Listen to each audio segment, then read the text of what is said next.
Hi guys! Today I'll tell you a mask recipe for fast hair growth. To prepare a natural remedy you'll need 4 teaspoons of dry yeast, protein of 1 egg and 2 tablespoons of warm water. Pour yeast with water, mix and leave for 3 minutes.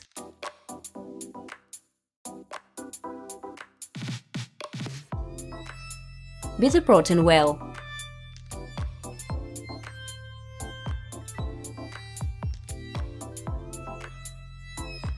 Combine the prepared yeast mixture with whipped protein and mix thoroughly for a long time.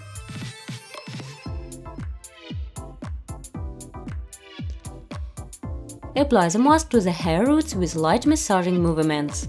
After that, spread the mask over the entire length and leave it for 15 minutes. After the time, wash your hair with using shampoo.